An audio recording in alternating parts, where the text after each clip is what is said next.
Merci beaucoup. Merci. Bonsoir à toutes. Ah là là. Bonsoir à toutes. Aïe, ouais.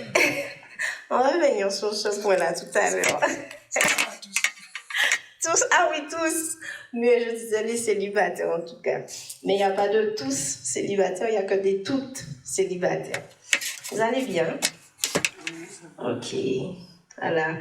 Ben, Dieu va nous faire du bien ce soir. Il y a de bonnes choses, un bon repas que le Seigneur a prévu pour nous, puisque je suis dedans. Donc, je vais me présenter. Mais avant ça, j'ai à cœur de prendre juste un petit refrain. C'est « Oh mon âme, bénis l'Éternel ». Parce qu'il nous fait du bien. Il fait du bien. Il va faire du bien à nos âmes encore à cet après-midi. Donc, est-ce qu'on peut simplement prendre ça ensemble? Et je vais prier, on va aller dans ce qui est prévu. Amen? Amen. D'accord. Oh mon âme, bénis l'Éternel. Oh mon âme, bénis l'Éternel. Oh mon âme, oh mon âme,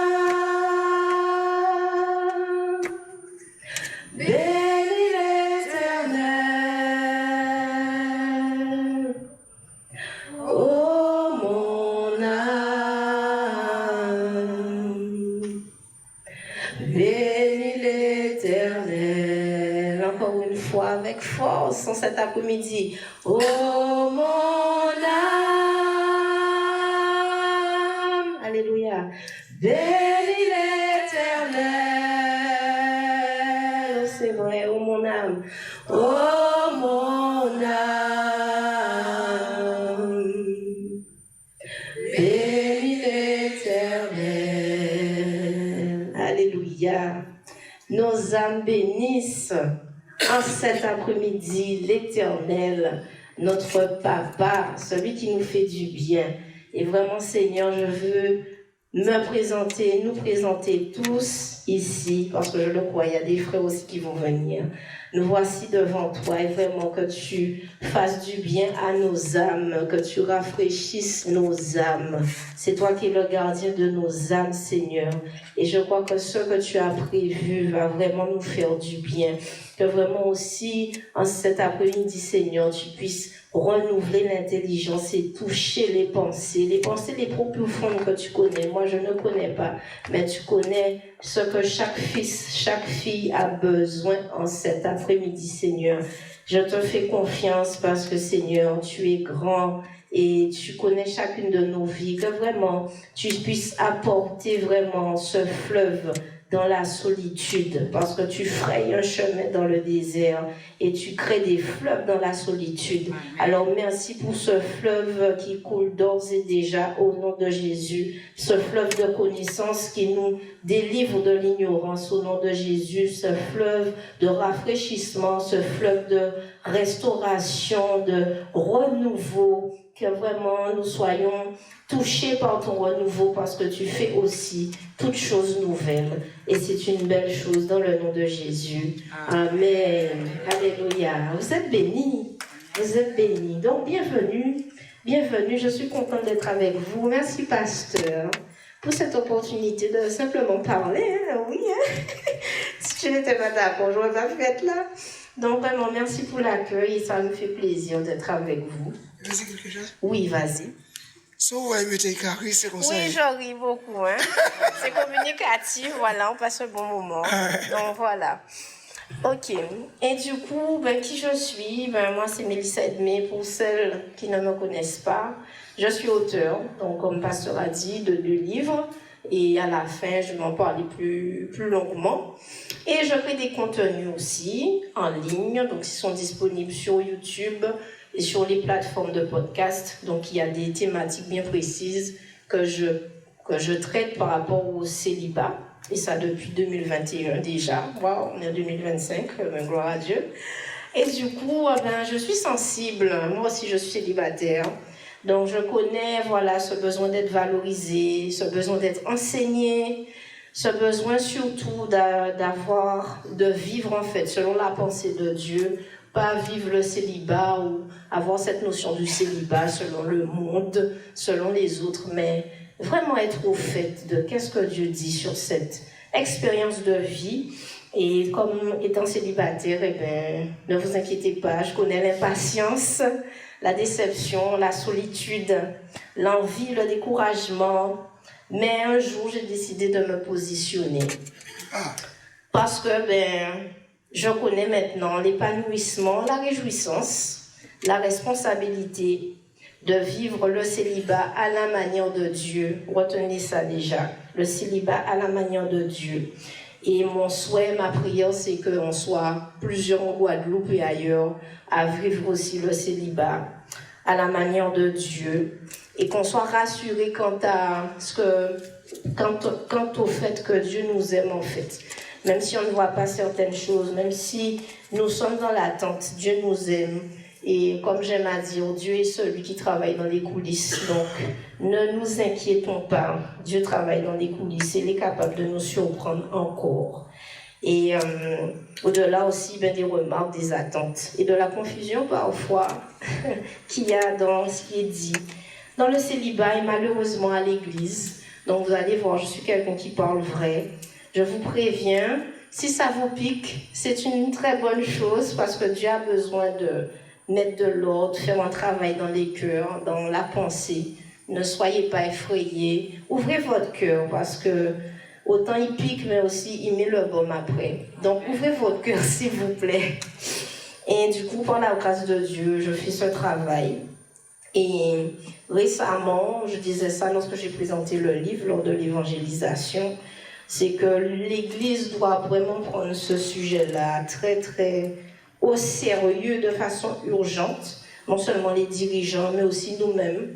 C'est important de participer à ces événements-là. Lorsqu'on dit qu'il y a un événement pour les célibataires, il faut qu'on soit en masse parce que les dirigeants, s'ils voient qu'on n'est pas là, ils vont se dire, mais bon, ça sert à rien puisque les célibataires ne viennent pas alors qu'on fait quelque chose pour eux. Donc c'est d'autant plus urgent. C'est pas juste, bon, je suis célibataire, bon, j'ai besoin de trouver ma moitié, j'ai besoin de passer un autre stade de ma vie, j'ai envie qu'enfin les gens arrêtent de m'embêter avec ça. Non, c'est plus que ça. En fait, c'est une question d'impact de la société par nos valeurs. Pourquoi? Parce que Dieu, c'est le Dieu des familles et des générations. Et en fait, s'il n'y a pas de familles qui sont générées au cœur d'une société, la société même, elle est déséquilibrée en fait. Donc si l'Église ne traite pas ce sujet, on ne peut pas en fait générer des familles qui prônent les valeurs du royaume, les valeurs de Christ en fait. Et voilà, c'est important pour cette société qui est déjà déséquilibrée, on le voit, il y a plein de choses. Et il faut vraiment que, peut-être si tu es là, tu n'as pas envie de te marier, mais s'il y a des personnes qui veulent se marier là, c'est important, et ça revient à ce que je disais au début, voir comment vivre déjà le célibat à la manière de Dieu pour préparer la suite. Et si, je le dis, le mariage ne t'intéresse pas, même si tu n'es pas là, ma question pour toi, c'est quelle image que tu reflètes en tant que célibataire? Est-ce que tu es quelqu'un d'épanoui ou quelqu'un qui est fermé sur lui, sur elle? Comment tu es en matière de sanctification, de stabilité? Quand on te voit, qu'est-ce qu'on voit? Qu'est-ce qu'on voit? Est-ce qu'on voit Christ au travers de ta vie? Est-ce qu'on voit l'épanouissement? Et du coup, ma prière encore pour vous, c'est que vous puissiez partir d'ici rebooster. Rebooster parce que c'est pas souvent qu'on fait, bon, je vais toujours le dire, il n'y a pas assez d'événements pour nous. Et que voilà, que vous soyez, comme je disais dans ma prière, délivrés de l'ignorance parce que faute de connaissance, le peuple périt. Donc nous ne sommes pas appelés à périr. On ne doit pas en demeurer dans des faux raisonnements dus à des choses du passé ou autre. Non, non. On doit avoir l'intelligence selon Dieu et vraiment que vos cœurs soient remplis de paix, peut-être vis-à-vis de certaines interrogations. Mais j'ai confiance en Dieu qu'il va répondre, je le crois, un maximum de questions que je ne connais pas. Je suis venue avec quelque chose, mais Dieu vous connaît mieux que moi-même. Donc, qu'il fasse son œuvre au travers de nous, moi aussi. Au nom de Jésus, amen. Alors, le sujet pour nous, en cet après-midi, c'est les saisons dans le célibat. Aïe, aïe, qu'est-ce que c'est que ça? Pourquoi elle ne parle pas de comment trouver son conjoint? Non. Les saisons dans le célibat. Il y a déjà beaucoup d'enseignements sur comment trouver. Donc non, je ne suis pas venue avec ça. Les saisons dans le célibat. Et ça va aider quelqu'un peut-être qui est confus. Je ne vois toujours pas de frère. Voilà, désolé, pasteur. Mais quelqu'un peut-être qui est confus dans ça, là, qui ne comprend pas un peu sa vie, où est-ce qu'elle en est. Ben, Dieu va te dire, délivrer un certain nombre de choses. Déjà, ce que je vais vous dire en introduction, c'est que notre vie n'est pas linéaire. La vie n'est pas linéaire. Quand tu regardes un électrocardiogramme, quelqu'un qui vit ça fait ça. C'est pas ça, en fait. Ça monte, ça descend. Ça monte, ça descend. Et aussi le temps, et ça m'a fait rire quand le pasteur a parlé du fait d'être à l'heure, quand il a prié, que disons que Dieu est quelqu'un Dieu est à l'heure. Ça m'a fait rire. Ça m'a confirmé où est-ce qu'il veut nous emmener. Et du coup, la vie, c'est un peu comme le temps. Hein. Des fois, il fait beau, il fait chaud, il fait froid. Il fait doux, il pleut. Mais ça ne reste pas. Il ne fait pas que chaud, il ne fait pas que froid. Ça évolue. Ça évolue. Et peut-être, quand on nous voit, hein, on pense que le célibat, c'est quelque chose de linéaire. On voit quelqu'un qui n'est pas marié, puis c'est tout. Non, non, non. Il y a tellement de choses. Et le célibat, c'est pas que déprimer, c'est pas que attendre, c'est pas où je me sens seule, c'est pas que ça, ou c'est pas que je n'ai besoin de personne, non, c'est pas que ça. En fait, il faut qu'on pense au fait que Dieu est celui qui orchestre les choses, au-delà même de notre compréhension. Il déroule un plan et il s'attend à ce que nous discernions en fait. Qu'est-ce qu'il est en train de faire? Pour poser des actes de foi au bon moment. Et c'est ça. Et donc, ce que je vais vous partager va nous permettre de comprendre dans quelle saison chacune d'entre nous sommes, comment gérer cette saison et comment aborder la prochaine saison. Et d'ailleurs, c'est pour ça que vous allez le voir, je ne dis de moins en moins que le célibat est une saison, c'est une expérience de vie. Parce qu'il y a des saisons en fait. Il y a des saisons, il y a des cycles auxquels on est contraint, on est soumis par rapport à la volonté de Dieu. Et donc voilà le programme. Ça va? Ok. J'espère que vous notez, parce que c'est très riche. Notez, parce que c'est pas souvent qu'il y a des choses comme ça. Ok. Alors on va commencer par la définition de saison. Qu'est-ce que c'est qu'une saison? Donc on va aller dans les choses naturelles et ensuite on va aller dans les choses spirituelles. Donc, dans le naturel, on définit la saison comme une période de l'année caractérisée par une relative constance du climat et de la température qui se répète de façon cyclique. Retiens, saison, période, constance qui se répète de façon cyclique. Est-ce que quelqu'un, petite question, peut me citer les saisons qui existent en France? Oui. Très bien. Et ici, quelles sont les saisons qui existent? Voilà, vous êtes là, c'est bien. C'est bien. Donc, du coup, voilà. Donc, c'est une période de l'année avec une relative constance du climat, de la température qui se répète de façon cyclique. C'est une période propice à une activité particulière. Ce qui signifie que, par exemple, si on est en hiver, on ne peut pas planter. Parce que même si on plante, ça ne va rien donner. Parce qu'on est en hiver, la température est basse, etc. Et c'est une période caractérisée par certains phénomènes. Donc, il y a des choses qu'on observe et on dit, ah, comme il y a ça, c'est qu'on est dans cette saison. Je reprends l'exemple de l'hiver, il fait froid, les arbres n'ont plus de fleurs, de feuilles. On constate que c'est l'hiver. Et du coup, une autre définition, la saison, c'est une division naturelle de l'année marquée par des changements réguliers. Retenez la constance, le fait que ça se répète. C'est des changements réguliers de climat qui influencent la vie. Donc ces changements-là influencent la manière de vivre, la faune, la flore et les sociétés humaines. Et donc du coup, dans notre vie, les périodes vont et viennent. Et certaines périodes, c'est propice pour faire des choses, pour poser des actes. Et du coup, est-ce que vous observez au cours de votre vie, il y a plusieurs âges ici, cet après-midi, dans votre vie, les années passées, est-ce que vous avez observé des choses qui vous ont permis de comprendre dans quelle saison vous êtes? Voilà, première question. Et du coup, voici ce que Dieu déclare, d'ailleurs, en Genèse, chapitre 8, verset 22. Si je vais trop vite, vous allez me dire.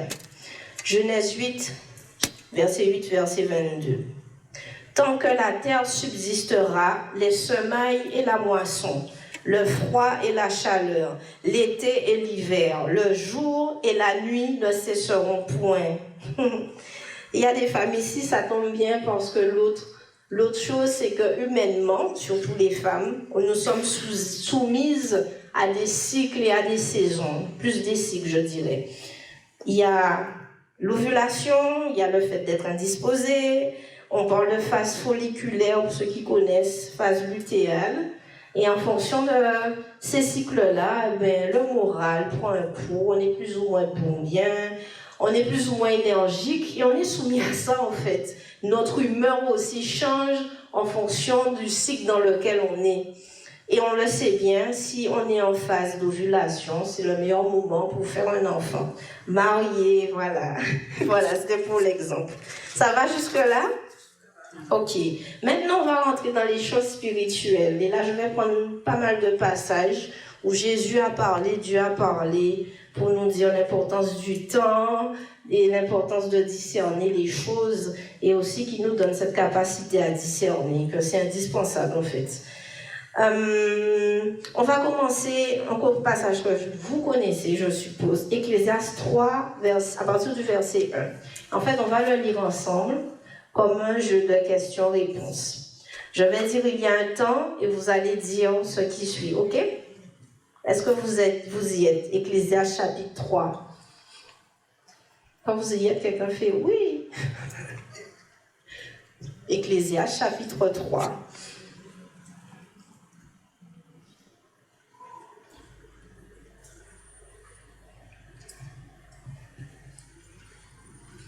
C'est bon? Ok. Vous êtes prêtes? Ok. Il y a un temps. Pour toutes choses. Pour tout, oui. Un temps pour. Un temps pour. Ah bon? Pour naître avant. Et un temps pour. Un temps pour. Et un temps pour. Ce qui a été planté. Un temps pour. Et un temps pour. Un temps pour. J'ai à battre moi. Et un temps pour. Bien. Un temps pour. Et un temps pour. Donc on ne pleure pas tout le temps. On rigole pas tout le temps non plus. Un temps pour. Et un temps pour. Un temps pour l'an. Et un temps pour. Un temps pour. Et un temps pour. Un temps pour. Et un temps pour. Un temps pour. Et un temps pour. Un temps pour. Et un temps pour. Un temps pour. Et un temps pour. Un temps pour. Et un temps pour. Un temps pour. Et un temps pour. Merci. Gloire à Dieu. Amen. Les autres passages, je vais lire. Mais là, déjà, on voit qu'il y a un temps pour toutes choses sous les cieux. Et là, la Bible nous décrit toutes sortes de choses qu'il n'est pas capable, qu'il faut faire, en tout cas, selon un temps précis. Ensuite, dans Jean chapitre 9, verset 4, il est dit ceci. Jean chapitre 9, verset 4, il est dit « Il faut que je fasse », c'est Jésus qui parle, « Il faut que je fasse, tandis qu'il est jour, les œuvres de celui qui m'a envoyé. La nuit vient où personne ne peut travailler. » Je le rappelle, là, on est dans des choses spirituelles. lorsque Jésus parle du tandis qu'il est jour, c'est pas le jour de 24 heures, c'est le jour, la période qu'il était en fait sur terre. Tandis qu'il est là, tandis qu'il est présent, il doit accomplir les œuvres de celui qui l'a envoyé. Et la nuit vient où personne ne peut travailler. Donc, ce qu'on peut comprendre à partir de ce passage-là, c'est que dans la vie, il peut y avoir des périodes de jour. C'est des périodes où il faut profiter pour être productif, pour faire les choses. Et il y a des fois la période où c'est la nuit, où c'est compliqué, c'est difficile.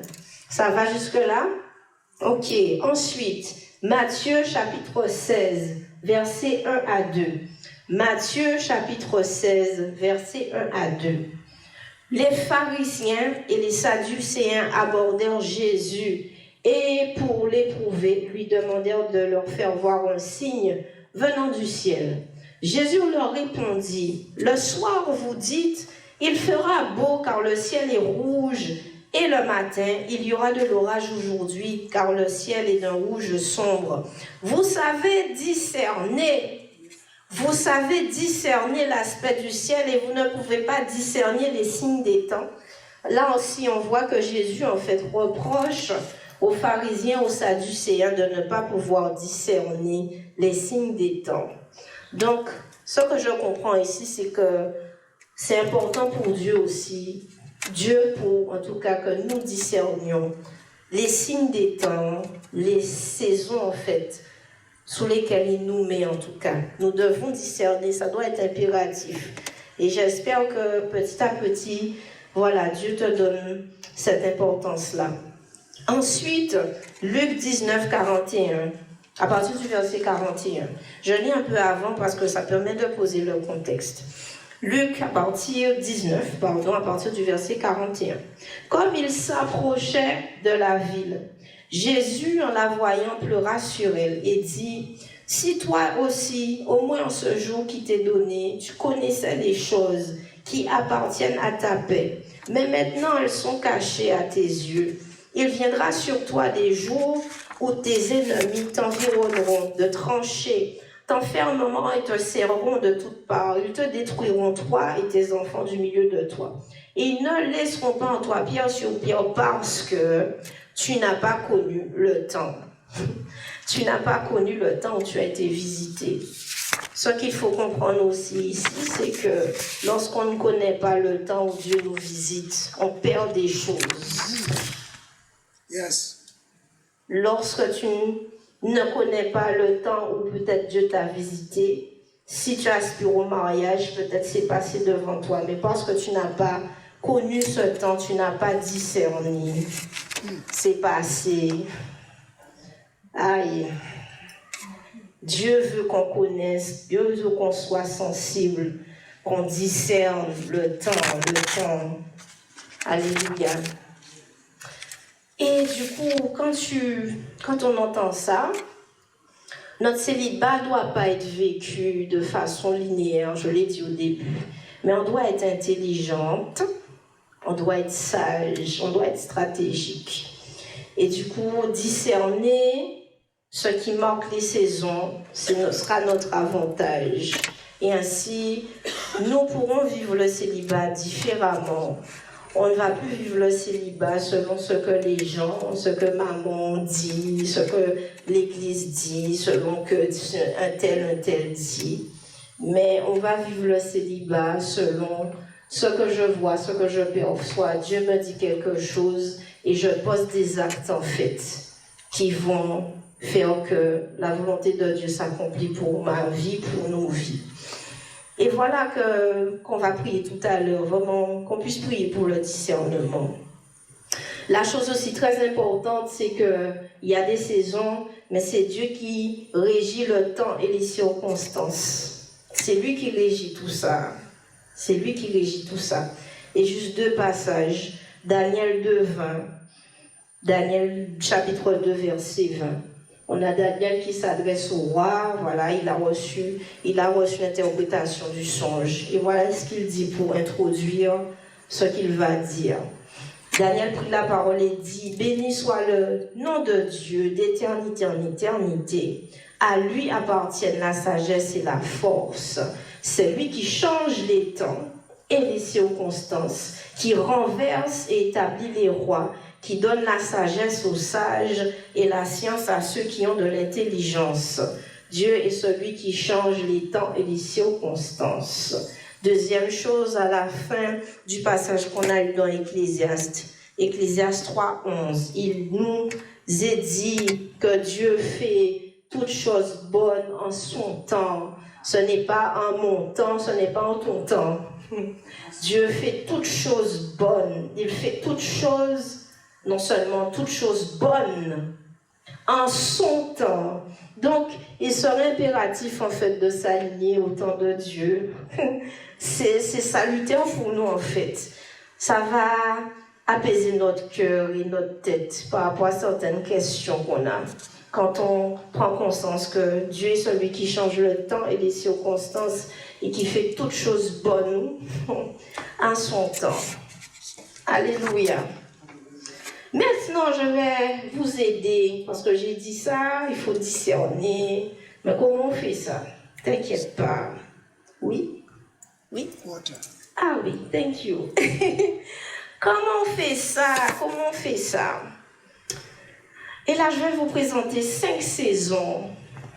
5 saisons auxquelles sont soumis les célibataires. Il y en a 5. Et je crois que chacune d'entre nous, enfin, vous allez, comme j'ai déjà étudié dessus, je me suis déjà reconnue dans une, vous allez vous reconnaître dans une saison. Et par la grâce de Dieu, je vais vous donner aussi les signes à observer et quelles sont les actions que vous devez poser. Parce qu'il ne s'agit pas de juste discerner une saison et de ne rien faire. En fait, ça n'a pas de sens. Vous recevez la connaissance pour sortir de l'ignorance et faire ce qu'il faut pour être dans la volonté de Dieu. Est-ce que vous êtes prêts pour ça? Ok? Vous êtes prêtes, mesdames? Ok, vous n'êtes pas fatiguées? Vous voulez du café? Ah ben c'est bon. Ok. Alors, première saison, le printemps. Le printemps. On va voir qui est dans le printemps là cet après-midi. Je veux préciser ça, la saison n'est pas fonction de l'âge. C'est totalement, ce qui va être dit là, c'est totalement spirituel. C'est pas un truc qu'à 20 ans tu es en printemps. Non. C'est spirituel là. Hein? On est dans les choses spirituelles. Donc soyez attentifs. Alors le printemps, tout simplement, c'est une saison. C'est Dieu et moi. Dieu et moi, voilà. Ne me parlez pas de mariage, c'est pas ma priorité. C'est mon Dieu, mon papa, mon sauveur, tous les qualificatifs que tu veux, et toi. Et en fait, c'est une saison palpitante. Tu vis des choses avec Dieu. Tu cherches Dieu, voilà. C'est Dieu que tu veux, c'est tout. C'est une saison où tu es en croissance spirituelle. Tu grandis, tu es épanouie, tu es soucieuse de ta relation avec Dieu. Et du coup, être en couple, c'est pas ta priorité. Et je veux te dire que tu n'es pas bizarre si tu sens que voilà, le mariage ne te dit rien, que tu te reconnais là-dedans. Tu n'es pas bizarre. Parce que c'est aussi une saison où les personnes vont te trouver très bizarre parce qu'ils ne comprennent pas que tu n'es pas sur le mariage et pourtant tu es super épanouie. Qu'est-ce qui se passe? Non. Voilà, c'est ça. Et du coup, c'est une saison propice à être discipliné. Vous devez être discipliné. Le printemps, là, je crois que c'est la saison la plus importante parce qu'elle permet de préparer les autres saisons. Vous allez voir pourquoi je dis ça tout à l'heure. Vous devez être discipliné, vous devez vraiment développer une forte intimité avec Dieu parce qu'il y aura d'autres saisons où ce ne sera pas possible. Ce ne sera pas possible, on va le voir tout à l'heure. Soyez disciplinés, développez votre intimité avec Dieu, soyez focus. Nourrissez-vous comme jamais de la parole. Prenez des forces. Parce qu'il y a d'autres saisons, on va le voir tout à l'heure, c'est dur. Et les remarques aussi ne font ni chaud ni froid parce que voilà, je pense que vous avez des fois des remarques. Voilà, ça ne vous fait rien parce que vous êtes focalisé sur Dieu et c'est tout. Et du coup, vous devez vous charger spirituellement pour anticiper les saisons qui suivent. Vous devez être zélé, vous devez être bouillant. Soyez bouillante à ce moment-là. Soyez très très bouillante à ce moment-là. Donc voici le printemps. Ensuite, on a l'été. L'été. Là aussi, c'est bien. C'est encore cool. L'été, c'est la saison d'exposition. À la différence du printemps, c'est Dieu et moi, je ne suis pas sûre. Non, je ne sens pas de rencontrer quelqu'un. L'été, là, tu sens que... tu sens pour toi que c'est le moment. Il y a une conviction qui te dit que c'est bon. Ça ne va pas tarder à arriver. Tu ne sais pas quand, mais tu sens que c'est le temps pour toi de rentrer dans ta nouvelle saison, comme on dit. Et tu as peut-être écouté des messages, tu pries pour ça, et voilà, au fond de ton cœur, là, tu sais que c'est ça. Et du coup, c'est le moment, à la différence du printemps, c'est à l'été, en fait, que tu t'exposes. Quand je dis t'exposes, il faut sortir. Il faut se montrer, il faut se faire plus belle, plus coquette. Pas forcément pour attirer quelqu'un, mais pour être bien avec toi-même. Parce que ça fait du bien de se faire belle, ça fait du bien de mettre un bon parfum, ça fait du bien. Et voilà, c'est le temps où tu t'exposes. Parce que quand tu fais ça, tu montres que tu es disponible. Parce qu'il faut qu'on aide les frères. Il n'y a pas de frères, mais bon, on est entre nous. Parce que tu vas dire sans frère. Il faut qu'on aide les frères à ce moment-là. Il faut qu'on les aide.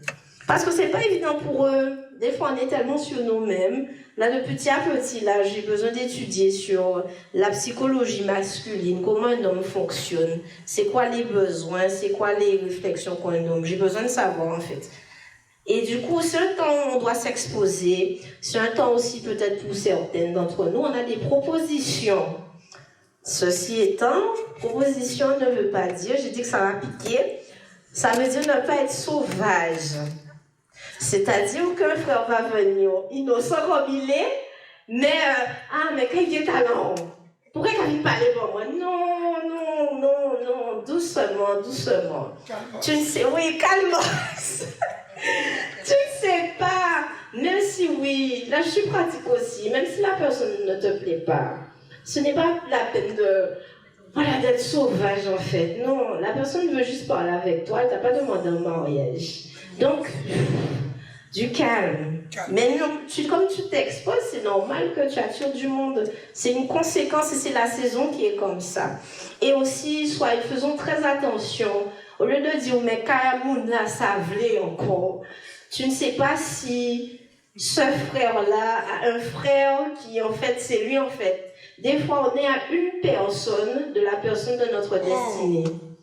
Et des fois, on rebute la personne que Dieu envoie, parce que Dieu est intelligent. Tu rebutes cette personne-là, et alors que ton conjoint que tu attends, il est là. Donc, mesdames, lors de l'été, ne soyez pas sauvages. Soyez observatrices, ayez le discernement. C'est à ça que ça sert, le discernement. Et c'est ça, c'est le temps d'exposition, c'est le temps aussi des propositions. Et voilà, vous devez travailler, observer, discerner. Les sœurs aussi, c'est une saison aussi où Dieu peut vous faire bouger. Ah ouais, qu'est-ce qu'elle raconte? J'allais vous montrer 3 exemples dans la Bible où en fait Dieu a fait bouger la femme. Dieu a fait bouger la femme. Parce que, encore une fois, Dieu orchestre les choses. Et ça va parfois à l'opposé de ce qu'on voudrait. Par exemple, oui, moi je veux que mon mari vienne dans mon église. Est-ce que Dieu t'a dit ça? Et si Dieu te dit un jour, il y a une soirée de louange, tu sens que tu dois y aller, tu ne sais pas pourquoi. Mais non, moi je veux rester là. Non, moi je reste chez moi. Et Dieu t'a fait bouger, ma soeur. Ne rate pas ça. Hein? Et voici 3 exemples, juste pour être biblique avec vous. Le premier, c'est Ève, tout simplement. Genèse 2, 22, c'est dit, l'Éternel Dieu forma une femme de la côte qu'il avait prise de l'homme et l'amena vers l'homme. Tu vois pas en fait Adam déjà qui prie pour une femme. Adam était dans son travail, il cultivait, gardait le jardin. Dieu endort Adam. Et ensuite Dieu fait sortir Ève de la côte d'Adam, il se réveille. Et là c'est bien dit, il amena vers l'homme. Donc voilà, voici Ève, Adam est là, et tu ne vois pas Adam bouger. Mais c'est vrai que notre génération nous fait comprendre que oui, bon, c'est l'homme qui doit venir, pas systématiquement. Dieu a un plan personnel pour chacun. Moi, je ne dis pas systématiquement. Et quand on reste sur le mot format, Dieu forma une femme. Format, c'est un terme hébreu qui signifie être bâti, rétabli. Il te forme avant de t'amener. Dieu te construit, Dieu te rend solide avant de te présenter à la personne auquel tu aspires. Dieu ne va pas emmener quelqu'un de cassé, de déséquilibré à un Adam. Donc c'est parfois normal que Dieu veut te travailler parce qu'il est en train de te former, madame, ma chère sœur, que j'aime, je vous aime. Ensuite, Dieu forma, il amena. Quand tu regardes le terme hébreu, amener, il amena. Ça signifie conduire, être introduit, être posé. Dieu t'introduit à quelqu'un. Et ça veut dire que c'est peut-être pas quelqu'un que tu connais. Dieu t'introduit dans la vie d'une nouvelle personne. Sois attentive. Sois attentive. Sois attentive. Ensuite, on a Ève. On a l'histoire de Ruth. Je ne vais pas aller dedans. Je sais que tu as étudié sur Ruth. Ici, eh bien, ça va vous parler. On révise sur l'histoire de Ruth. Donc, si je fais une erreur, vous me dites, comme vous connaissez.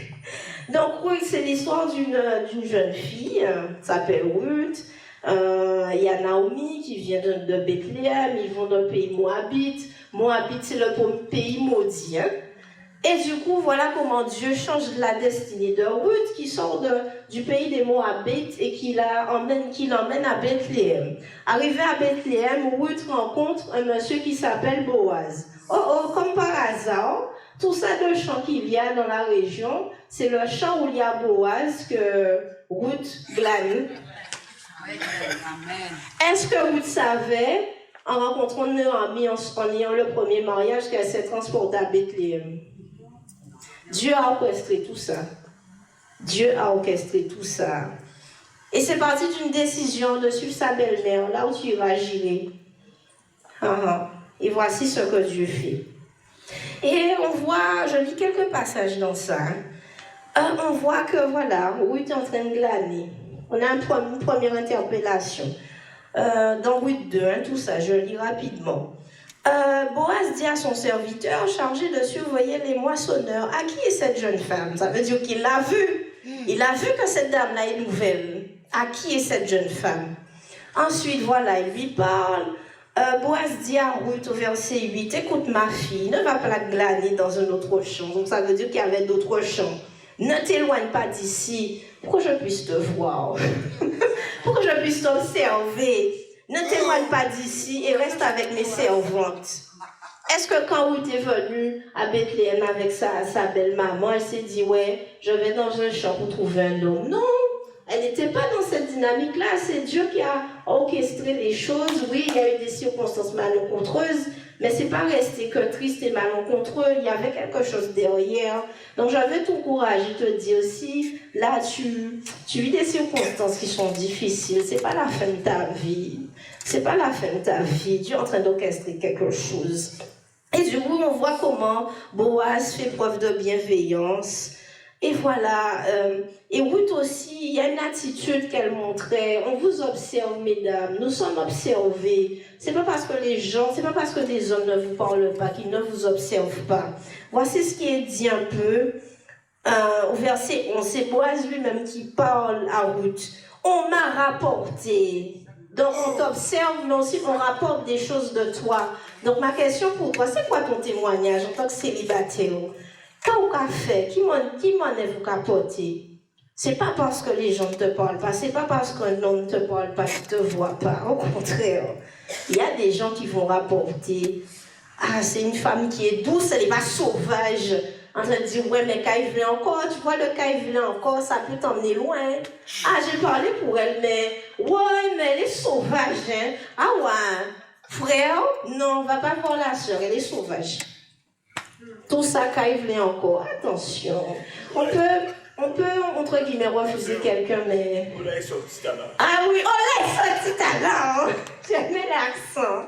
On a sorti talent. On va voir tête à regarder. C'est moi, c'est ça qu'à sent moi. Ah, orgueil là. On tue l'orgueil ce soir, c'est pas bon. Non, mais on parle vrai. Il faut qu'on revoie notre manière. Mais c'est vrai qu'on n'a pas été enseigné sur ça. Mais attention. Et voilà ce que Boaz répond à Ruth qui ne sait rien, elle est en train de glaner. On m'a rapporté tout ce que tu as fait pour ta belle-mère depuis la mort de ton mari. Et comment tu as quitté ton père et ta mère et le pays de ta naissance pour aller vers un peuple que tu ne connaissais point auparavant. Que l'Éternel te rende ce que tu as fait et ta récompense, il prophétise même, elle ne sait même pas, soit entière de la part de l'Éternel, le Dieu d'Israël, sous les ailes duquel tu es venu te réfugier. Mes sœurs, réfugions-nous sous les ailes duquel nous sommes venus nous réfugier. Réfugions-nous là, c'est la meilleure des choses. Donc on arrête les caïvelés encore, tout ça. Hein? On arrête, arrêtons. Que gros conseil, arrêtons avec ça, ça ne nous sert pas. Voilà. Et du coup... Oui. Merci, nous la fourrue aussi. On se détend. On se détend. Et donc voilà, c'est ce que Dieu orchestre jusqu'à ce que, comme vous connaissez la fin de l'histoire, parce que je ne l'ai pas noté, que Naomi dit, lave-toi et oins-toi, va au pied. Amen. C'est qui a fait le pas là? C'est Boaz ou c'est Ruth? Ah, d'accord. Donc les gens qui disent, oui, ton mari arrive, je suis entre deux. Dieu ne m'a pas dit ça, en tout cas. Dieu ne m'a pas dit ça. Donc, assurez-vous de ce que Dieu vous dit pour vous. Si Dieu vous dit oui, vous avez une certitude. Dieu vous a dit votre mari arrive. Ok. Mais si Dieu ne vous a pas dit ça, c'est des gens. Mettez de côté. Mettez de côté. Amen. Ok. La troisième histoire, c'est Rebecca. Hey! Rebecca, Genèse 24, là aussi c'est long. On pourrait faire une étude que sur ça, mais il y a d'autres saisons à voir. Rebecca, un jour comme un autre jour, c'était même pas quelque chose d'attendu. Rebecca, comme d'habitude, elle va au puits, elle va puiser de l'eau pour sa famille. Et là, il y a un étranger. Cet étranger-là est en train de prier pour que Dieu lui permette de rencontrer la femme pour son serviteur. Isaac, on voit pas, c'est pas Isaac qui est allé, c'est Abraham. Abraham, le papa, qui envoie un serviteur. Donc là aussi, faites attention aux personnes qui rentrent dans votre vie, parce que c'est peut-être Dieu qui suscite quelqu'un pour vous emmener à la personne. Mais là, s'il y a le cas, il vient encore, nous qu'à passer à côté. Et du coup, voilà, elle est en train de puiser, le serviteur vient. Est-ce que je peux avoir un peu d'eau? Elle est très avenante, voilà. Ben, je vous donne de l'eau avec vos chameaux. Bingo! Mais, merci.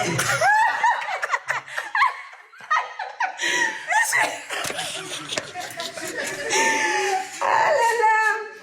Et du coup, voilà, elle lui dit en gros, je cherche une femme et tu corresponds aux critères. Est-ce que tu veux venir avec moi? Donc, elle va voir sa famille, voilà ce qu'il se passe.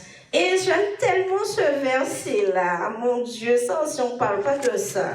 Parce qu'il y a tellement de choses qu'on dit à l'église. Ça me rend triste. Attendez, oui, c'est Genèse 24, verset 57. Hein? Donc, voilà, lui dit, tu veux venir? Bon, je vais voir ma famille. Alors, ils répondirent, appelons la jeune fille et consultons-la. Donc, sache que ton avis compte dans le choix de la personne. C'est pas, on te donne pas quelqu'un comme ça. On consulte, on veut savoir ton avis. Est-ce que la personne te plaît ou te plaît pas? Et voilà, en fait. Donc, voici toute l'orchestration. Au final, elle dit oui. Veux-tu aller avec cet homme? Elle dit oui. Et il laisse partir Rebecca. Et voilà, Isaac et Rebecca sont ensemble, se rencontrent, ils se marient, et voilà. Voici ce que Dieu fait, le Dieu qui orchestre les choses. Et ça, c'est l'été, je rappelle, c'est pas le printemps. Est-ce que ça va pour vous? Ok, donc ça, c'est l'été. On s'expose, on se fait belle, on est bien puisque le printemps, on est bien chargé spirituellement, donc on est bien à tout niveau. Et on laisse. Je ne dis pas de laisser rentrer n'importe qui, mais quand même, on est ouverte.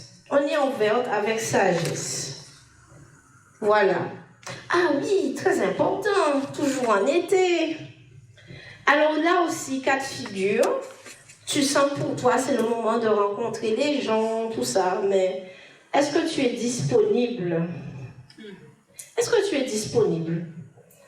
Alors, oui, je suis célibataire, mais est-ce que émotionnellement, au niveau de tes émotions, là, au niveau de ton cœur, est-ce que ça va? Est-ce que vraiment tu es ouverte à ouvrir ton cœur pour que quelqu'un rentre dedans? Ou est-ce que, oui, je veux bien, mais quand il vient encore, hein? Non, il faut qu'émotionnellement tu sois disponible. C'est-à-dire, c'est regarder au niveau des appréhensions, la peur, là, c'est un gros combat chez les célibataires. La peur d'être trompé, la peur que ce ne soit pas la bonne personne, la peur aussi par rapport au passé, on m'a fait du mal, j'ai pas envie de revivre la même chose. Mais en fait, quand tu as tout ça là devant tes yeux, devant ton cœur, tu n'es pas disponible en fait. Parce que ça t'empêche en fait de pouvoir rentrer dans la nouveauté de Dieu, parce que Dieu est celui aussi qui fait des choses nouvelles. Et la nouveauté, c'est quelque chose auquel tu t'y attends pas. Ça va jamais être comme tu l'imagines en fait. Mais si tu restes sur ces appréhensions, ces peurs, t'es pas disponible. Et aussi à l'église, hein, il y a beaucoup de célibataires, beaucoup, mais tous ne sont pas disponibles. Donc ça emmène une difficulté. Alors, tu as le célibataire qui a quelqu'un en vue, donc ils s'observent tous les deux. Donc, il ne peut pas parler à Huguette et Lana, et non, il est sûr, donc il n'est pas disponible. Et tu as aussi le célibataire, mais ça ne l'intéresse pas. Donc, peut-être que ce célibataire-là est dans le printemps, il est Dieu et moi, et c'est OK. Pour l'instant, je n'ai pas envie de rencontrer quelqu'un. Et tu as le célibataire, tout simplement, qui n'est pas mature vis-à-vis des émotions, qui n'est pas mature, oui, c'est ça.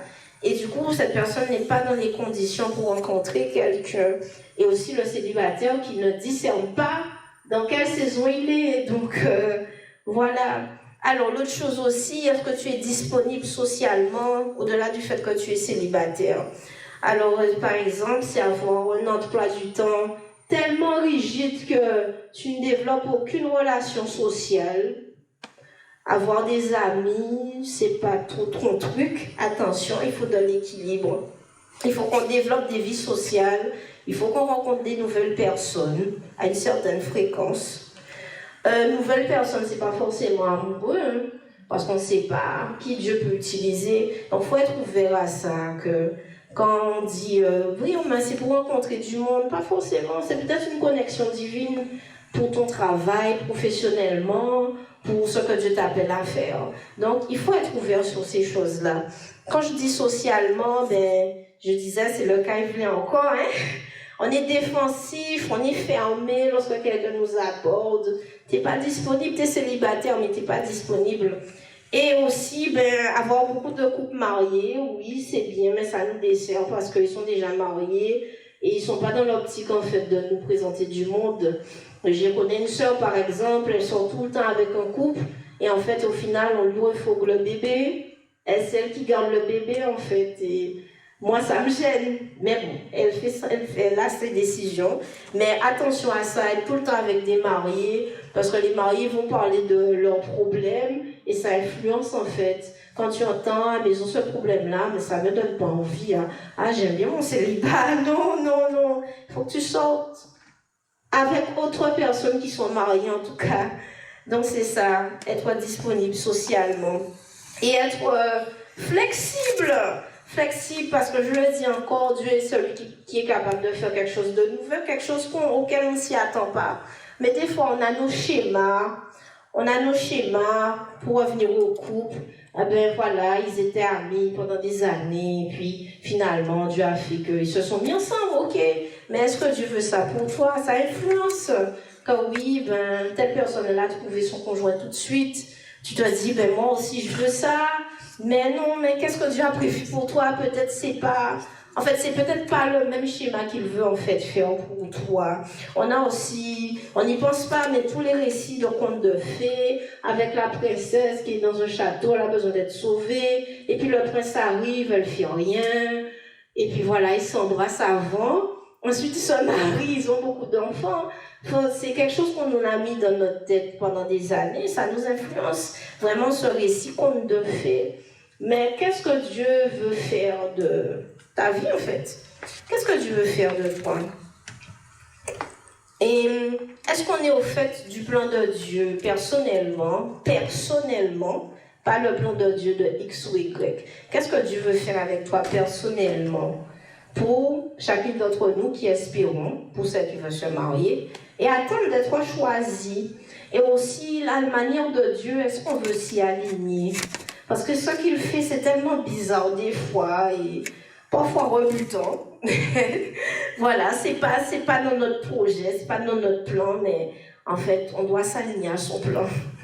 Et je veux aussi, pour t'encourager, te dire, il faut autoriser Dieu à écrire ton histoire d'amour avec lui. N'écris pas ton histoire d'amour seul. Ou si tu écris, permets-lui de tenir le stylo et de mettre les mots en fait. N'écris pas ta propre histoire d'amour, ça ne marche pas. Voilà, je vais être direct, droit au but. Si tu écris ton histoire d'amour seul, ça ne va pas marcher. Et ça va être des pleurs, ça va être encore des blessures. Et je pense que tu ne mérites plus ça. Tu ne mérites plus ça. Si ça arrive une première fois, à pas des fois, non. On dit jamais 1, 102, mais non, à pas des fois. Ce n'est pas ce que Dieu veut pour toi. Il veut écrire ton histoire d'amour avec toi. Donc c'est ça, c'est une collaboration. Et c'est dans les moindres détails en fait. C'est dans les moindres détails. Et du coup, ça aussi, je disais le cas où voilà, on se dit, ben, on va rencontrer une personne et c'est bon. Non, pas forcément. Pas forcément. Tu peux rencontrer une première. Sans engagement, bien sûr. Tu rencontres une première personne et tu vois que ça, je veux bien, ça, moins bien, dans le caractère. Et tu peaufines en fait dans la prière. C'est peut-être juste des personnes que Dieu emmène à toi pour peaufiner ce que tu veux, ce que tu dois demander en fait. Et donc c'est ça. Et quand je parle de rencontre, pour donner une définition, c'est avoir une interaction. Donc ça ne veut pas dire une demande de mariage. Hein? C'est une interaction, un échange. Sans perspective de séduction, très important, sans perspective de séduction, afin d'évaluer si un engagement est possible ou pas avec cette personne.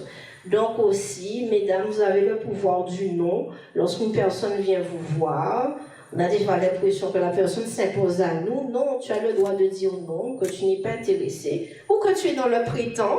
Pour l'instant, c'est pas pour toi.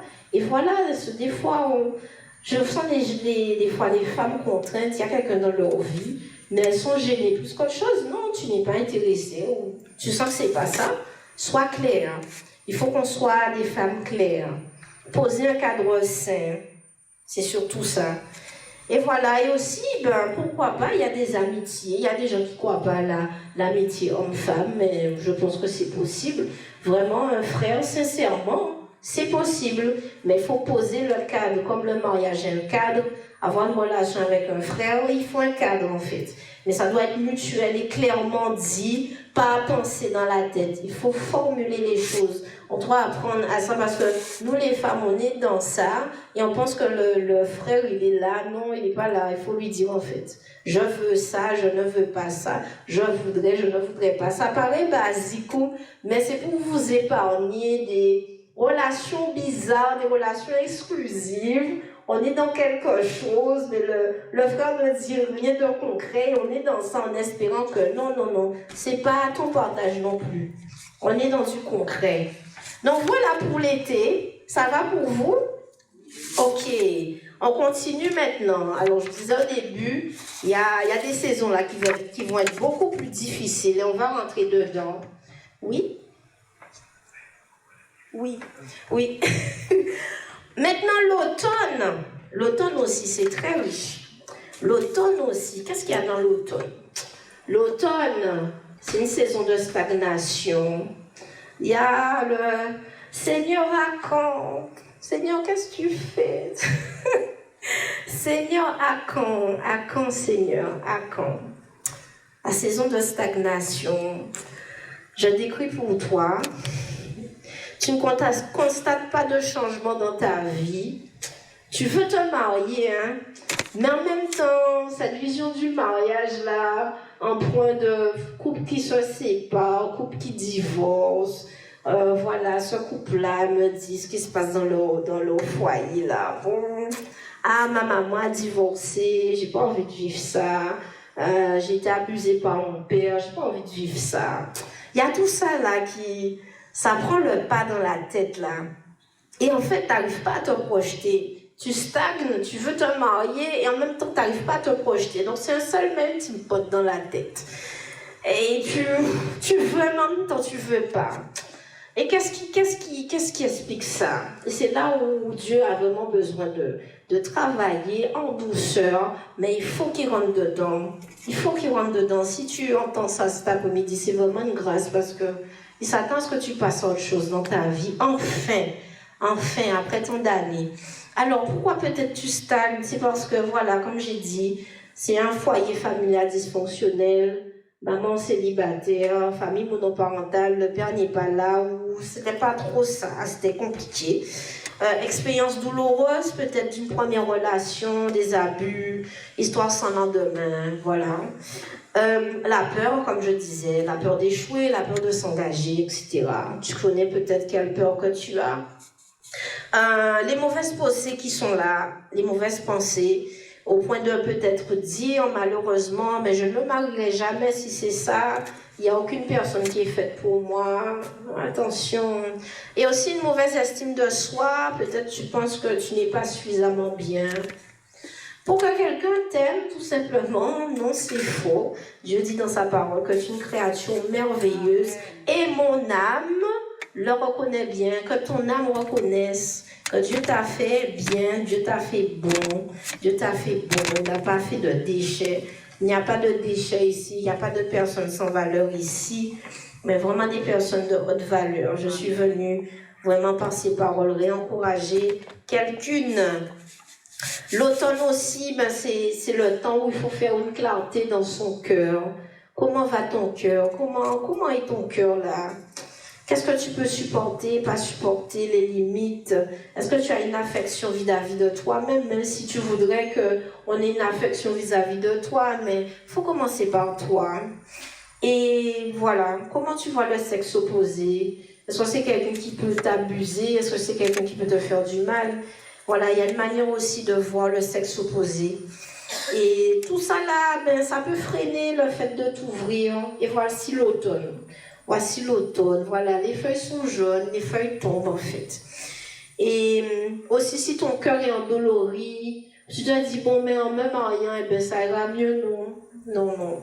C'est pas le mariage qui va être la solution. Le mot d'ordre dans l'automne, c'est décider de guérir. Tu dois décider de guérir, tu dois laisser Dieu te guérir. Tu dois laisser Dieu te guérir en fait. Ça fait mal en premier lieu, mais il faut que tu sortes de ces schémas-là. Il faut que tu guérisses du passé, il faut que tu guérisses mentalement. Dieu doit mettre l'ordre dans tes pensées, la perception de toi-même. Parce que quand tu as une mauvaise perception de toi-même, nous qui sommes filles, en fait, on a besoin, filles, femmes, on a été préconçues comme ça.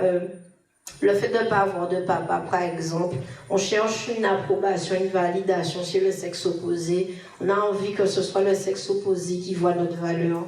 Mais c'est premièrement Dieu, en fait. Dieu et toi qui devez voir votre valeur. Premièrement, c'est pas un homme, parce que l'homme, il est faillible, en fait. L'homme, il est faillible, en fait. Et c'est la pire saison où tu dois te renfermer sur toi-même, parce que comme il y a tout ça là, dans le cœur, la tête, l'âme, tout ça là, c'est un bobo. On n'a forcément pas envie de voir du monde, on a envie de rester chez nous. Mais c'est la pire chose à faire. Pourquoi? Parce que il y a une rumination. La rumination, c'est même pas méditer sur la parole de Dieu, mais méditer sur des choses mauvaises. Le diable vient, tu penses que tu es toute seule chez toi, mais le diable vient encore pour appuyer dans ta tête. Et en fait, ce qui va te permettre de tenir pendant l'automne, c'est la communion fraternelle. C'est la communion fraternelle.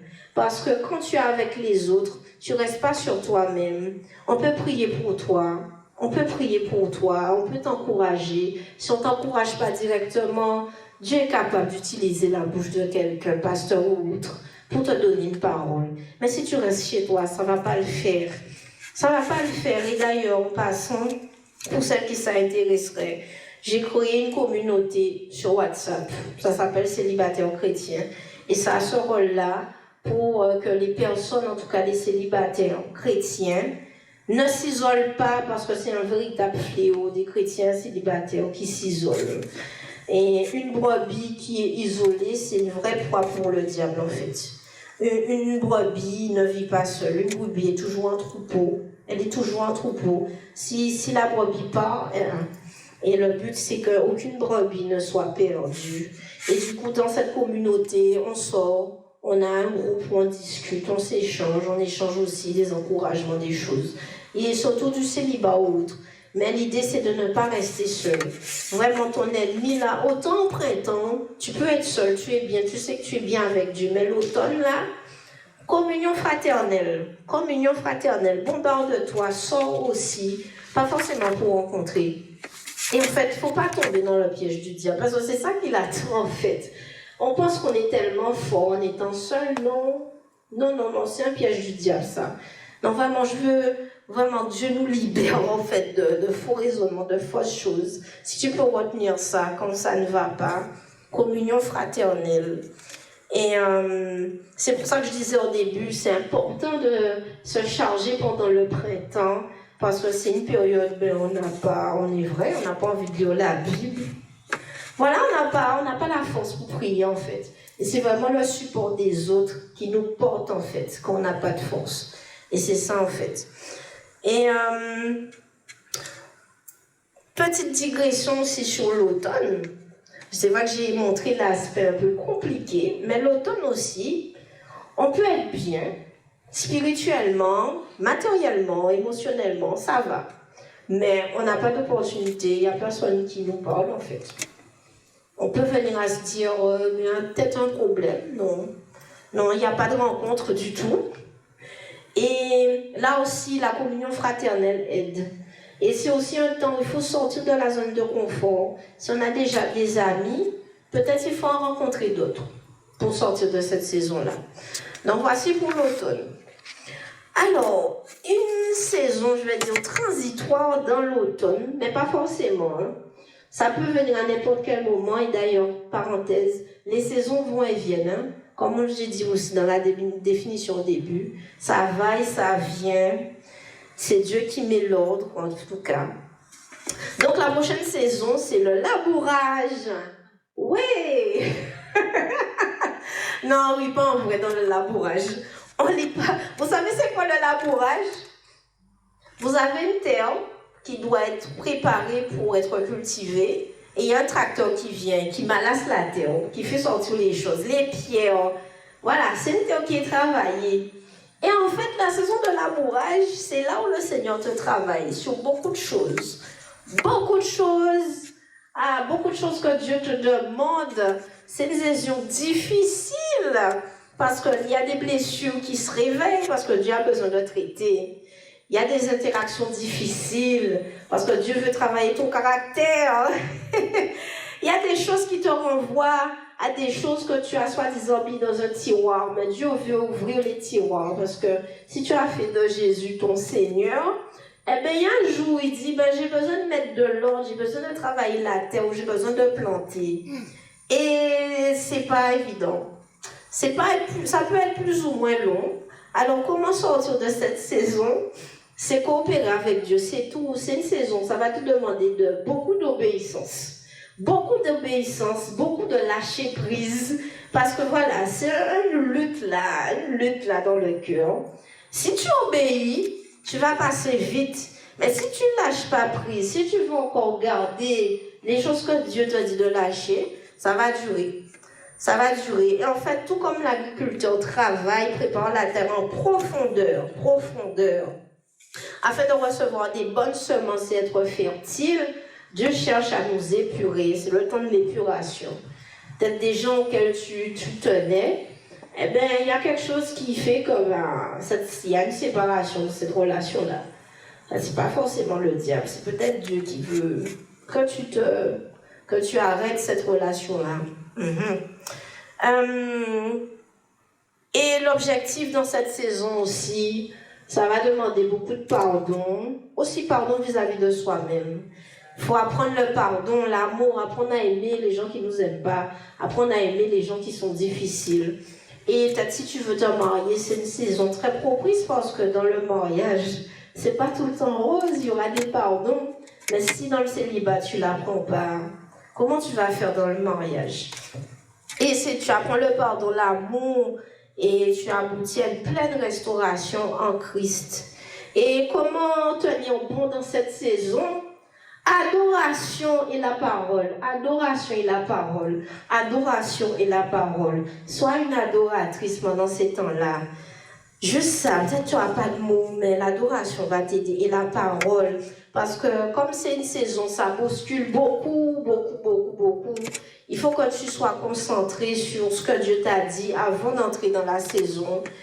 Et là aussi, c'est discernement, attention. Et ça, c'est le printemps. Dieu te dit plein de choses. Amen, je reçois. Mais quand Dieu vient pour te travailler, pour que ce qu'il t'a promis se manifeste, c'est plus compliqué, mais il faut se retourner dans ça. Ce que Dieu a dit, ce que Dieu a promis. Et se rappeler que ce n'est pas une saison qui est appelée à rester, en fait. C'est une saison, Dieu met de l'ordre. La bonne nouvelle, c'est que Dieu est celui qui parle dans le chaos. Dieu parle au moment du chaos. On le voit à la Genèse, en fait. Il est dit qu'au commencement, Dieu créa... Avant ça, je dis ça, c'est plus simple. On va dire quelque chose. Au commencement, Dieu créa les cieux et la terre. Ok. La terre était informe et vide. Quelque chose qui est informe, ça n'a pas de sens, ça n'a ni queue ni tête. Et vide, il n'y a rien dedans. Il y avait des ténèbres. Donc la terre était informe, vide. Il y avait des ténèbres à la surface de l'abîme. L'abîme, c'est un gouffre profond. Il n'y a rien dans ça. Et l'Esprit de Dieu se mouvait. Donc sache que même si tu es dans le chaos, l'Esprit de Dieu est en train de se mouvoir. L'Esprit de Dieu travaille. Et tout ça s'arrête lorsque Dieu dit que la lumière soit. Le chaos s'arrête lorsque Dieu parle. Donc attends-toi à ce que Dieu te parle aussi. Ne regarde pas au chaos présent, mais regarde à ce que Dieu te dit. Et c'est ce que tu auras pour pouvoir tenir bon. Je disais donc que Dieu veut mettre de l'ordre. Il peut retirer des relations, il peut te demander d'abandonner certaines choses. Parce que si les choses qu'il veut te donner, il y a déjà quelque chose là, il ne peut pas te les donner parce qu'il y a une chose qu'il veut retirer et ça prend déjà la place. Donc il veut faire le vide pour mettre ses affaires en fait. Et un verset pour illustrer cette saison, c'est dans Jean chapitre 12, verset 24. En vérité, je vous le dis, si le grain de blé qui est tombé en terre ne meurt, il reste seul. Mais s'il meurt, il porte beaucoup de fruits. Donc c'est une saison un peu de mort aussi, mort à soi. C'est pas évident, mais bon, Dieu est Dieu. Mort à soi, parce que celui qui aime sa vie la perdra. Si tu aimes les choses encore que Dieu veut que tu lâches, tu vas perdre. Et Dieu est plus fort que toi. Tôt ou tard, il faudra lâcher. Dieu est plus fort que toi. Celui qui aime sa vie dans ce monde la conservera. Donc, au-delà de la mort là que Dieu te demande, il y a une vie éternelle qui t'attend. Il y a une vie qu'il veut conserver. Il y a une vie qu'il veut mettre dans tout cela. Donc, sois encouragé, tiens bon. C'est la saison du labourage. Et l'avant-dernière saison, tout aussi difficile. C'est l'hiver à la différence de cette saison de labourage. C'est une saison de lamentation. Ouais, Seigneur, pourquoi tu m'as oublié? Pourquoi? Il n'y a rien, je ne vois personne. Regarde tout ce que je fais pour toi et comment tu ne me bénis pas, Seigneur. Ouais, c'est une saison où la langue, là, attention à ne pas dire des choses mauvaises. L'hiver, c'est une saison de lamentation. On comprend rien, c'est difficile. On veut se marier, il n'y a personne. Voilà. Et c'est une saison très, très dangereuse. Soyez très, très attention. Cette saison-là, c'est la plus difficile. Mais gloire à Dieu, encore une fois, ça ne dure pas. Mais tout dépend des choix que tu vas faire pendant cette saison de lamentation, l'hiver. Tu vois que tout le monde autour de toi est marié, tu es la seule célibataire, l'une des rares. Et tu as cette impression que Dieu t'a oublié, tu n'es plus en paix. On te dit, mais oui, ça va venir, ça t'agace même. Ça t'agace que les gens te disent, oui, Dieu va faire encore. Tu as assez d'entendre que Dieu est fidèle. Alors que, ouais, mais Seigneur, où est ta fidélité dans ce domaine? Tu oublies les autres domaines où Dieu a été fidèle. Que ce soit les semences, tu ne sais pas si c'est les finances, tu ne sais pas si Dieu t'a gardé d'un accident, bon, peu importe. Tout ce que tu vois là, c'est un marié. Et il y a beaucoup de frustration, beaucoup de colère, beaucoup de solitude. La solitude là, à la différence du printemps, vraiment c'est une souffrance. C'est dur, c'est dur. Et tu penses que voilà, tu n'as pas de valeur, tu vaux rien. Et que voilà, Dieu lui-même ne t'estime pas. Et c'est là où il y a une révolte. Attention à la rébellion, à la révolte. L'appel du monde est fort, puisque bon, à l'église, il n'y a pas de frères, eh bien, on va voir dans le monde qu'est-ce qu'il y a, attention. Ça, c'est une mauvaise décision. Ma fille, préfaçon. Ma fille, c'est pas ça. Même s'il est gentil, tout ce qu'il veut, si tu veux, il parle bien, il a de l'argent, il te traite bien, entre guillemets. Ne fais pas ça. Ne fais pas ça, c'est la chair là qui est forte. Et voilà, il y a cette envie de brûler. Et c'est qui les ennemis de l'hiver là? C'est la frustration, comme je l'ai dit, le compromis, une relation bizarre, on ne sait pas trop. Mais voilà, c'est le temps que la bonne personne arrive. Non, tu perds du temps, tu te fais du mal. La résignation, ben, est-ce que je me marierai finalement? Non, Dieu n'a pas dit ça. L'impatience, la tentation. Et le mot d'ordre de l'hiver, c'est résister. Il faut résister dans cette saison. Il faut résister parce que ce n'est pas appelé à durer. Il faut résister. Il faut résister. C'est quoi ça, la résistance? Et voilà, là aussi, la communion fraternelle, c'est important pour demander de l'aide vraiment. Parce qu'on est vrai que ça ne va pas. Et c'est ça pour l'hiver. Et saison intermédiaire dans tout ça, dans toutes les saisons précédentes. La saison de guérison, je te disais tout à l'heure là, ben, il faut guérir. Et il y a une période où Dieu prend ce temps, où voilà, tu n'es pas embêté par les gens. Et là aussi, c'est Dieu et toi, et c'est tout. Et là, petit à petit, peut-être si tu es en hiver, tu vois que ça change, que les feuilles reviennent. Je ne vois pas que le mariage. Je vois que j'ai de la valeur. Dieu est en train de te guérir. Tu es plus apaisé, en fait. Il y a un apaisement qui revient. Et tu es plus apaisé quand on te parle de mariage. Tu ne dis plus qu'à élever encore. Alléluia. Et Dieu te restaure dans les moindres détails. Ça prend son temps. Dieu fait ce qu'il faut. Et du coup, voilà. Et c'est la louange, louer Dieu, bénir Dieu, déclarer sur ta vie, parce que dans la langue, il y a la vie. Tu dois déclarer que tu es quelqu'un de bien, que tu as de la valeur. Même si émotionnellement tu sens rien, mais c'est un temps de déclaration, parce que Dieu est en train de faire quelque chose. Dieu fait des choses dans ta vie. Et l'autre saison transitoire aussi, c'est la saison de la mise à part, qui ressemble un peu à l'automne, dans le sens que voilà, tu n'es pas focalisé sur le mariage, mais tu sais que ça va arriver, mais tu sens que tu dois te mettre à part en fait. Tu es entre deux, et là, il faut être focus. Et en fait, j'ai beaucoup de témoignages, entre autres, de sœurs qui racontent qu'avant qu'elles rencontrent leur époux, Dieu leur demandait de prier un peu plus pour leur mariage, de leur demander de prendre un temps de jeûne pour ça. Donc, si Dieu t'a demandé ça, c'est peut-être pas loin. Donc là aussi, obéissance.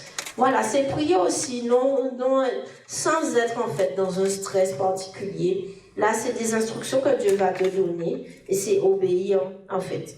Et c'est aussi un temps de préparation où il ne s'agit pas pour celles qui veulent se marier d'être des épouses, mais de devenir des aides. Une aide. La Bible parle d'une aide semblable pour Adam. Parce que quand on regarde la définition du mot aide, en hébreu, c'est Ezer. Celles qui veulent se marier, vous êtes appelés à être des Ezer. Et Ezer, c'est celle qui secourt, celui qui secourt. Dieu lui-même s'appelle Eben Ezer. Jusqu'ici, l'Éternel nous a secourus. Et en fait, on doit apprendre à être des secours pour nos futurs maris, pour ceux qui veulent se marier toujours. Apprendre à être des secours, en fait. Pas juste être là pour faire bébé dans la maison, mais être des secours. Un secours est là quand on n'a plus... On ne sait plus quoi faire, en fait. On voit qu'on a une incapacité et on est là, en fait. Et aider, ça doit être financièrement, être une personne de conseil, une personne sage, parce que la femme sage bâtit sa maison. La femme insensée la renverse de ses propres mains. Donc c'est un appel à travailler la sagesse. Peut-être des thématiques dans cette période-là, c'est la sagesse. Qu'est-ce que Dieu dit de la sagesse? Apprendre à être sage, équilibré, être en équilibre, l'ordre, quelqu'un d'ordonné. Et non, c'est ça pour cette saison de mise à part. Ça va jusque-là? Ok. Et pour finir cette dernière partie, comment naviguer dans les saisons? Parce que je vous ai donné toute la palette de saisons. Peut-être vous vous êtes reconnus dans l'une, dans l'autre. Et voilà, peut-être la question qui vient, c'est comment faire, par exemple, si tu es en printemps, comment passer à l'été? Comment je sais que je passe en été? Donc, il y a des choses, des principes, en tout cas, que vous devez retenir. Je l'ai dit souvent au cours de l'intervention, les saisons, ça va, ça vient, ça fluctue en fait. Ça fluctue. Les saisons changent, le temps change. Et combien d'entre nous, en tout cas, sommes prêtes à nous adapter? Combien d'entre nous sont prêtes à suivre le mouvement de Dieu? Comme je disais tout à l'heure, Dieu veut qu'on bouge, mais non, on ne veut pas. Non, il faut suivre le mouvement de Dieu. Et du coup, on peut passer, il ne faut pas se dire j'ai mis cet ordre-là et puis tu passes du printemps, été, automne, hiver. Non, tu peux passer du printemps à l'hiver. Ou tu peux être en hiver et puis tu reviens au printemps, et printemps, mais tu passes par l'été, etc. C'est quelque chose qui fluctue en fait. Là, c'est Dieu qui est maître de ça. Il n'y a pas de... C'est en fonction de chaque personne. Et peut-être on peut ressentir le changement de saison, surtout à des moments clés de la vie, par exemple. Je me rappelle, quand j'ai écrit le premier livre, j'avais fini. Je me suis dit, ah ouais, là maintenant, le livre, quand j'ai écrit le livre, j'étais en printemps, parce que c'était vraiment Dieu et moi. Je me disais, non, il ne faut pas qu'il y ait quelqu'un qui vienne dans ma vie, parce que ça va me perturber dans l'écriture, parce que ça va m'influencer. Et quand j'ai fini l'écriture du premier, j'ai dit, c'est bon, je vais dans l'été, mais maintenant, c'est pas moi qui décide. Et beaucoup de gens disaient, oui, tu as écrit le premier livre, ben c'est bon, tu es prête pour le mariage. Et ben voilà, on est 2025. Alors, et ce livre est sorti en 2021. Donc, voilà. Donc, les saisons vont et viennent. On peut se dire, ouais, ben j'ai accompli ça. Eh ben c'est bon, maintenant c'est l'été. Non, c'est Dieu qui décide. Ou pareil, tu es dans l'hiver, ah là là, tu es dans l'automne. Et puis tu as envie que des bras musclés viennent. Ben non. Soyons vrais. On a envie d'être prise dans les bras. Ben non. Non. C'est Dieu qui décide. Alors, très important, ne soyons pas hors saison. Il est possible d'être hors saison. C'est ça qui est terrible. Il est possible d'être hors saison. Mais vous avez les réponses ce soir. Pour ne pas être hors saison. Pour ne pas être hors saison, il ne faut pas être oisive. Ne soyez pas oisive, c'est le mot d'ordre. Vraiment savoir dans quelle saison, tu dois savoir dans quelle saison tu es pour faire ce qu'il faut pendant que c'est possible. Parce que c'est pas en hiver que tu vas t'exposer.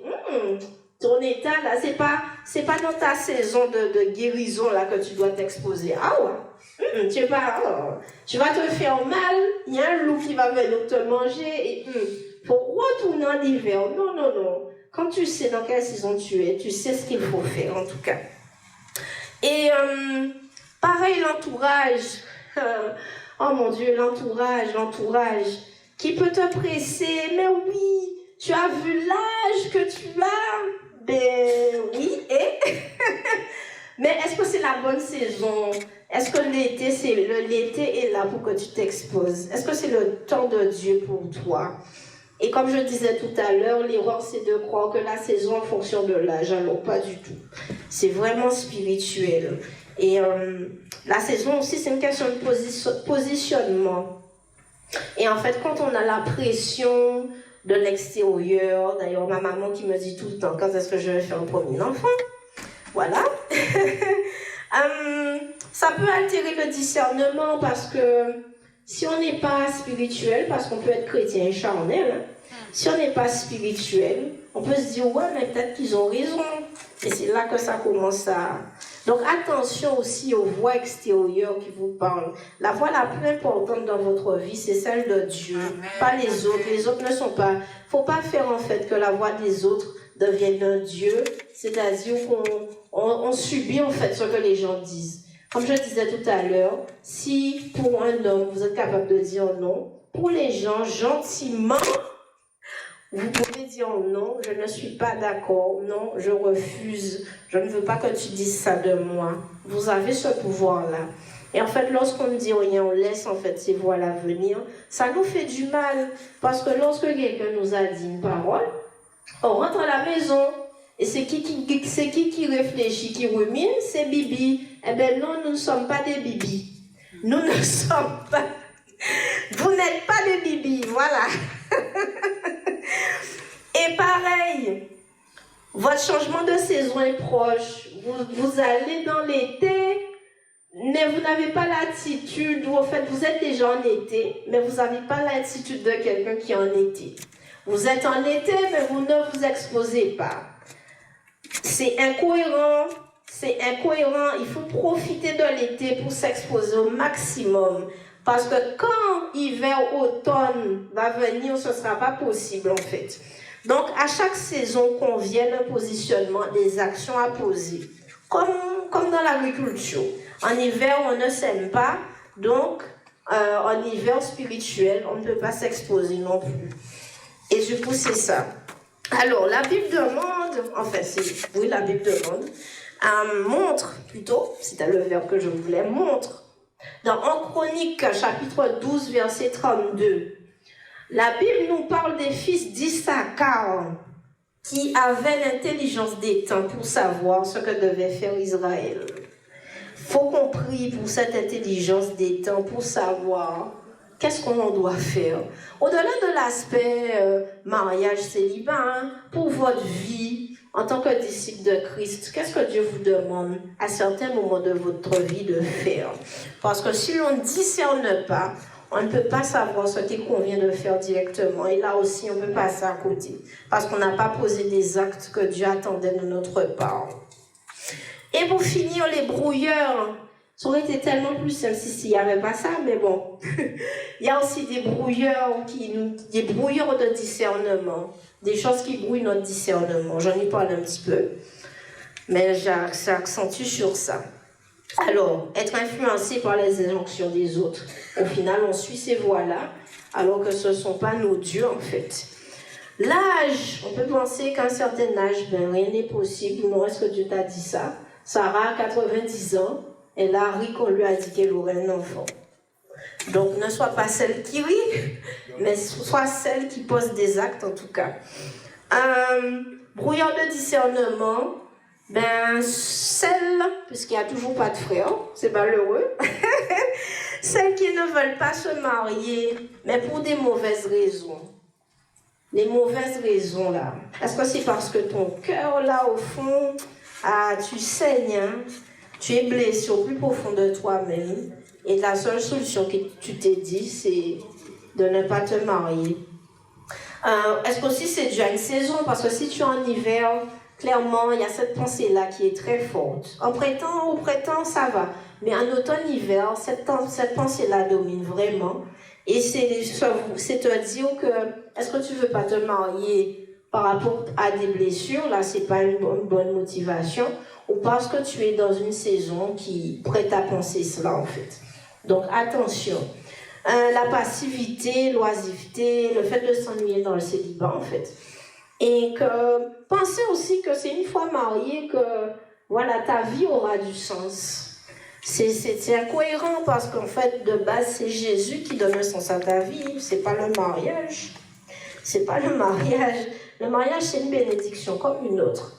Si on fait les choix, si on pose des actions comme il faut, si on est dédié à Dieu, le micro, je pense qu'il y a la pile, c'est pas grave. On est dédié à Dieu et... Ah, merci beaucoup. Voilà. Voilà, c'était l'hiver. Vous avez vu, c'est l'hiver, il n'y avait pas de son. Et voilà. Je ne sais plus qu'est-ce que je disais. Oui, la passivité et... Ouais, la passivité, le fait de s'ennuyer et que tu dois te dire qu'en fait, tu dois savoir que dans le mariage, il y a aussi des saisons. Tout ne sera pas rose tout le temps. Enfin, on a 2 frères mariés pasteurs, ils peuvent vous le dire. Moi, je ne suis pas mariée, mais tu confirmeras. C'est pas évident tout le temps. Hein. Il y a des trucs très, très difficiles. Hein.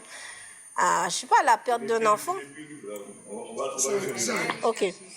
La perte d'un enfant, par exemple, un couple marié qui perd un enfant, c'est dur. Des choses comme ça.